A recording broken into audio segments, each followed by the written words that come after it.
Hello and welcome to A Game of Two Halves, a production brought to you by USW sports journalism students, providing stories on everything Welsh sport.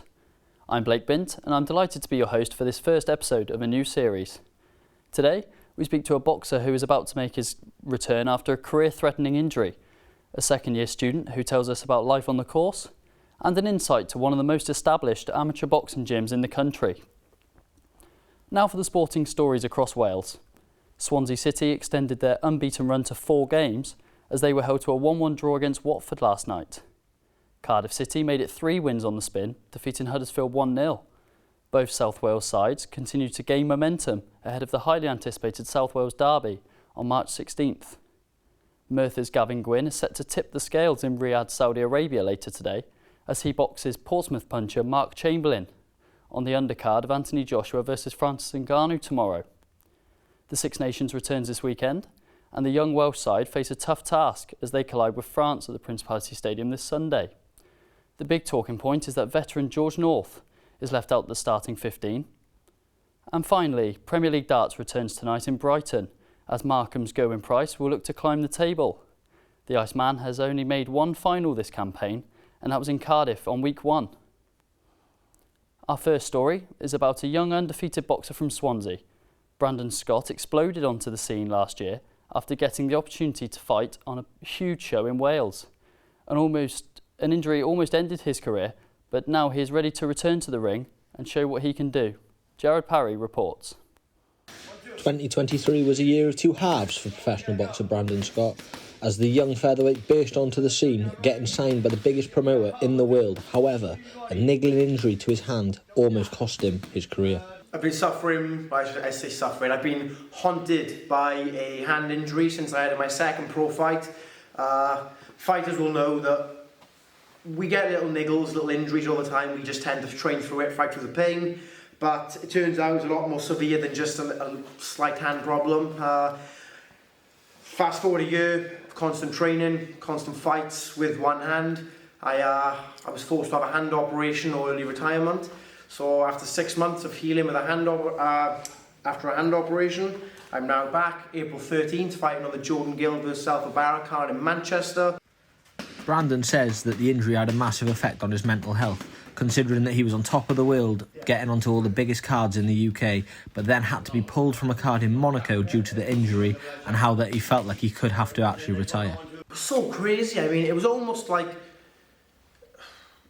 just like, even I felt like I exploded on the scene. It was from the Cordina card to, like you said, the Mission Impossible thing, signing with Matchroom, the Anthony Joshua card, all this happened in the space of 3 months. It all happened so quick.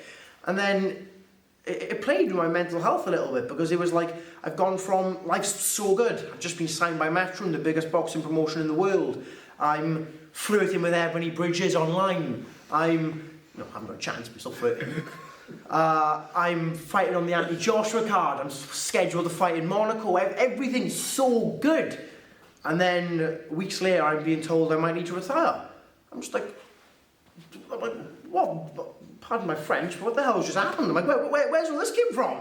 And then I'm bedbound. I can't move in my bed. And it's gone from, like, it was like it peaked, and then it felt like it just crashed down in the space of a week. Brandon had to have the operation to make sure that he could get back in the ring, and he tells us about the operation that he had, telling us that they extracted bone from his hip to place it into his hand with metal plates. Took bad bone out my hand, took bone out my hip bone in my hand, metal plates. Capiche? I'm not no hand specialist, but that's kind of what it sounded like it was. Brandon is expecting an explosive performance in his return on April 13th and tells us why us fans should all tune in to watch him return. I'm done saying what I'm going to do. Just watch my fight.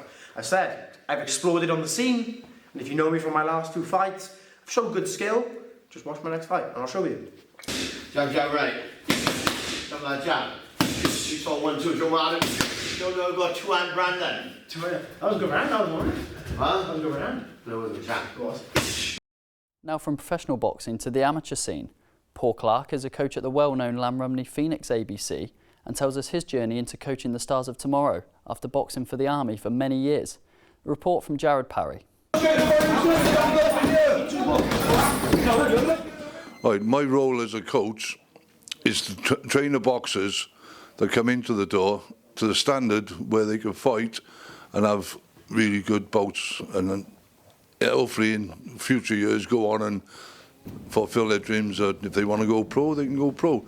Yes, I started boxing myself when I was 8 years old. I used to box for St Joseph's down in Cardiff. I boxed there from 8 up until I was 18 when I joined the army. I had a few fights, won a couple of titles.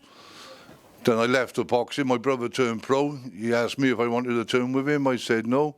I'm going to join the army, box the people in the army, and then if I want to do it when I come out, then I'll do it. I said, and then I had my last fight when I was 32, just before I left the army. I come out of the army and I thought, no, I got to do something, and I had to get back into boxing. So I went down to my old club, St Joe's, started coaching down there with Gareth. Done that for a few years, but I wanted to do it on my own. I wanted to do it on my own.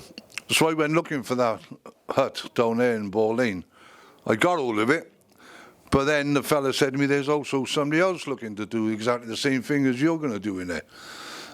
Which I found out later it was Tony. So when we were walking out after looking over the place, I said, you want a boxing club in there, do you? He said, yeah. I said, so do I. I said, how about joining together? And we'll make do the club, and that's what we've done.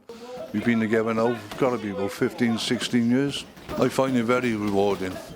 I love it. My payment for doing it, because as you say, we're volunteers, we don't get paid for it. And all the years I've spent doing this sport, in and out of the gym, away with the boxing, the poor family, and that must to do with it, like, you know. But no, I love it. Especially when we take them away, we've entered them into championships, and we come away with 2, 3 world champions. I'm delighted to be joined in the studio by second-year student Freddie Owers, who plays in goal for the university team and is also on placement with Cardiff City. So Freddie, thank you very much for joining me in the studio today. It's great to have you on for the first episode of A Game of Two Halves. So firstly, joining the university football team was not something you did last year. Now you're in your second year. What came about for you making that decision to join the university team, and how have you found it? Well, I always wanted to, before coming to uni, I always wanted to play football. I didn't quite get as involved in the first year as I'd have liked to, because the trials happened in Treforest and I was down here settling in. But towards the end of the season, in the first year, I got a bit involved, got to know the right people, and then I was there for trials at the start of second year, and I've had a full season with the threes, which I really enjoyed. Do you want to just break down a little bit about how you found your season's gone in terms of performance, maybe individually as a team, and what it's been like working with some of the sports coaching students as well? Well, the sports coaching students are all absolutely top. Aaron, the manager, has been amazing all season. Really friendly, really open to anything. Really great coach, but very accepting of sort of student circumstances. The season's been tough. We've been in a really tough league, and we've had quite a thin squad at times, always changing. Personally, I feel like I've had a good season in between the sticks. A lot of performances where, I've had a lot to do and I've done it, and then maybe letting a few goals, but made a few saves along the way, and made a few good friends as well through being involved with the football team. So all in all, a really positive experience, and definitely something that I want to do again next year. I was going to say, from what I've seen, you've certainly done yourself proud anyway. So I just want to talk a little bit about balancing it with the course, because as sports journalism students, Wednesday is a key day for us here at USW. Go down to the sport park, report on fixtures. So you've obviously missed that opportunity, but you found yourself in the luxury of being involved and making contacts in a more direct way, as it were. So how have you found that balance or challenge? Yeah, well, it was outlined to us on the first day of first year that if we wanted to play sport, it is still okay, even with the Wednesday sports park things that go on for the course. However, yeah, I made a decision this year that I was going to commit to football as well, and I knew that I would have to make up time myself to maybe gain content that I wouldn't be able to then to get on the Wednesday. So I found myself in a good work placement where I can, with Cardiff City, where if I miss out on making content on a Wednesday, I can go and watch the championship game, have access there, and get the content myself. Yeah, I was just going to come on to that Cardiff City placement. So obviously that's a new thing for you in this second year. just briefly, how have you found that so far? Yeah, I found it's been amazing.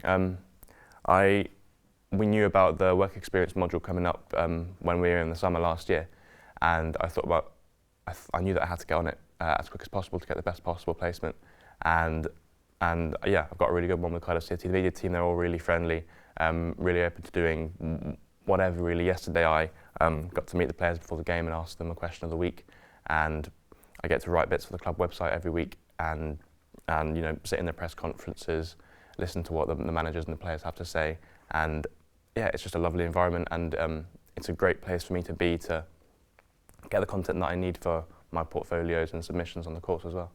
And just quickly then, would you like to just sum up what it is you've been doing? Because I know a lot of second year students are working within media teams of local football clubs, and past students have worked with Cardiff City. Obviously that's a very privileged position to be working at a championship club. What sort of stuff have you been doing on match days? Yeah, so I turn up about an hour and a half before kick-off, and we as a media team, there's about 3 or 4 of us normally, sometimes less. We agree who's doing what, so it could be a match report, it could be a press conference report on what the manager says. If Cardiff City win, there's a player doing a press conference as well, and we need to get a written feature piece for all of that. So we'll delegate before the game who's doing what. Yesterday I was on the match report, so I knew an hour before kick-off what my job was, and then I got started by when the lineups come in, you assess what the changes are from last week, and it's essentially a regular process match report, and everything's there for you to do. So during the game, you have a little screen on your desk, and then the report has to be with the media team 10 minutes after full time, and then that goes live on the club website, and you get to show off about it. Well, brilliant. It sounds like a great experience for you, Freddie, and it's great to have you on, being able to share your stories with us on A Game of Two Halves. Finally, we speak to second year student Matt Priest at the state-of-the-art USW Sports Park, who tells us all about his experiences on the course and the direction he wants his career to go. Howell Fuller reports. So Matt, first question, what's it like being at USW Sports Journalism, and why did you choose the course? So I've always had a passion for sport, and I've always had a passion for writing as well. So linking the two together and trying to get a degree in sports journalism was an easy choice. Really liked the fact that USW, the Atrium campus, was situated in the centre of Cardiff. Cardiff's got like a proud sporting history, and seeing what past graduates have done really made choosing USW an easy decision. And what sort of new skills have you learned since joining the course? Oh, loads. We started off in our first year doing a lot of written journalism, and I really helped myself learn how to write match reports, opinion pieces, and then the second year really expanding my skills on that and learning how to do motion graphics, broadcast journalism, videography, just loads really. And on the flip side of that, what have you found most challenging over the last 2 years?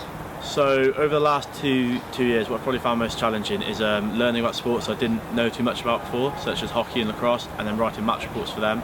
But of course it's been really helpful in helping me hone down these skills. And moving to a different city, sort of like Cardiff, it can be quite daunting for a new uni student. How have you coped with that? Yeah, of course it's daunting. It's a new city, and for me it's a new country as well, moving over from England. But yeah, it's a really good city. There's a lot going on, and the uni's really helped me settle in quite well. And what sport, coming up the sports park, what sport has really shocked you that you've been interested in? So yeah, every Wednesday we come to the sport park here in Treforest, and I found I really enjoy watching netball. So it's really high-paced, high-intensity, and it's just good fun to watch, to be honest. And after next year, obviously you finished the course. What are you looking to go on and do afterwards? Yeah, so after I finish the course, I want to get into broadcast journalism, which was my aim from before I started the course as well. There's a time where I thought I might want to do be a written journalist as well, but now broadcast journalism is where I want to go down.